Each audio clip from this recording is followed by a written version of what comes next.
Will the market crash if the filibuster is removed? In this video, we're going to talk about why this is coming up, what the filibuster is, what could happen if it gets removed, and Joe Biden's big U-turn. Let's talk about that. Quick note, in the description down below is a link to Wealthfront. If you want less stress investing in the market, consider checking out Wealthfront. They are a robo-advisor and can automatically balance you into various different funds, like index funds or passively managed exchange-traded funds. Folks, check that out via the link in the description down below. If you sign up, you will get your first $5,000 managed totally for free, and they automatically rebalance your portfolio as well. Check them out, linked down below. Okay, folks, let's talk about this. So first of all of this is coming as a result of the recently passed voting rights bill in the House of Representatives. The voting rights bill would do a few things. It would expand early and absentee voting, which usually means mail-in voting, right? Which some folks say favors the left, and the House of Representatives is obviously controlled by Democrats.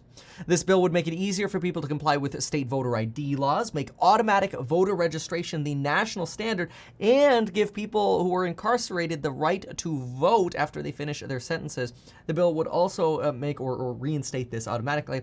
The bill would also make Election Day a national holiday, potentially allowing more folks who have to work throughout the day the opportunity to have time to go vote in person if they so choose to. The voter rights bill has passed the House of Representatives, but has not passed the Senate. That's because it's standing in the way of, or it's being held up by, potentially, the filibuster. So, what is the filibuster and how does it work? Okay, quick explanation. Here's how it works. Here's the voting rights bill. It's a bill on Capitol Hill. It's just a bill. Now, in order to pass a bill, you need three things. One, you need the House of Representatives to pass it with 51%. You need the Senate to pass the same bill. Usually they do this through a reconciliation amendment so that they have exactly the same bill, but that part doesn't matter. You need the Senate to pass it. And then once these two things happen, you need the POTUS, or the President of the United States, to sign the bill. Obviously, House of Representatives controlled by Dems and POTUS, they both want this bill, so obviously we'd expect that to pass. Problem is the Senate. Now, technically, the Senate only needs a simple majority, or 51%, to actually pass a bill. Since it's controlled 50% by Democrats and 50% by Republicans, Kamala Harris, the vice president, would come in, break the tie for Democrats, and the bill would pass. The problem is, in order to end debate on the bill, you actually have to jump over here and do something known as invoking cloture. But invoking cloture requires a 60% majority vote. The extra 10%, though, are Republicans who don't want this bill to go through, so why would they vote to end debate? Now, there are two types of filibusters. There's a silent filibuster, where you just threaten to filibuster, and then there's an active talking filibuster where you just go read like Green Eggs and Ham or something crazy. Now, this is sort of the dynamic of what the heck the filibuster is, so it fills you in on this. Now, the filibuster is a rule, and the rule does not take 60 days to change. In fact, the rule could be passed with a simple majority vote. The problem is you would need all Democrats on board to actually get this rule passed and modified. And you'd need Joe Biden on board as well to sort of rally the Democrat troops and make them want to change this. Now, initially during the campaign, Joe Biden said he would not vote to change the filibuster. Remember, Joe Biden was a senator for a very long period of time. And he actually believes in the institution of the filibuster, that the filibuster should maintain, and it's sort of a balance of power in America. And to some degree, imagine what happens if there is no filibuster. Then what could Democrats do? Well, they could do the same thing that Republicans could do if they ever took control again, which they might this November, who knows. But Democrats could just pass through tax increases through, let's say, the Build Back Better plan without any kind of check on their power. You could see the Voting Rights Act passed. Who knows? You could see cannabis legislation passed. You could see more green energy legislation passed. There are a lot of Democratic priorities that you could see passed without the check of balance of essentially Republicans. Now, some say, hey, Democrats have control of all three positions of power. They should be able to have that unchecked power. But via the rules of via the cloture rule and the filibuster rule, that is untrue. They technically only have control of the House of Representatives and the presidency, but they technically do not have full control of the Senate, which is what they desperately want.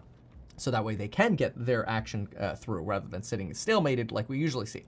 Now, Joe Biden, again, he was anti-ending the filibuster, but he's recently U-turned. Now he wants the filibuster to be ended, and he's joining Chuck Schumer, who has promised to hold a vote on changing the filibuster rules on Monday. The two biggest roadblocks, though, are Kyrsten Sinema and Joe Manchin. Joe Manchin's a little bit unknown in terms of what he would do. Joe Biden gave a speech on Thursday and says the honest-to-God answer is, I don't know whether we can get this done without ending the filibuster rule or changing the filibuster rule. Joe Manchin responded to this and said, yeah, the president gave a very passionate, very good speech. It was very human and it was very touching. But when asked if he changed his mind on the filibuster, he said, Joe Biden did an excellent job. So we don't really have a direct answer from Joe Manchin as to whether or not he would participate in changing the filibuster rules, but here's a very direct answer. Democrat Kyrsten Sinema of Arizona, who's needed along Joe Manchin to get this new rule changed, sparked outrage after she said she'll never vote to end the filibuster. She says, I will not support separate actions that worsen the underlying disease of division affecting or infecting our country. Ugh, yikes, big one. This has led some of her PACs, political action committees originally supporting Kyrsten Sinema, to do a complete 180 and now take that money that is usually allocated for the candidate and direct that money towards grassroots organizations who are leading the fight to hold Kyrsten Sinema accountable. So just solely based on Kyrsten Sinema, it does not look promising that the filibuster would be ended. If the filibuster did get ended, then we would have the belief that, okay, well, Democrats are probably going to push through a lot of policies on green energy, possibly inflationary spending and higher taxes via the Build Back Better plan. I would say that fears of higher taxes and higher inflation would probably both compound and lead the market to fall substantially more.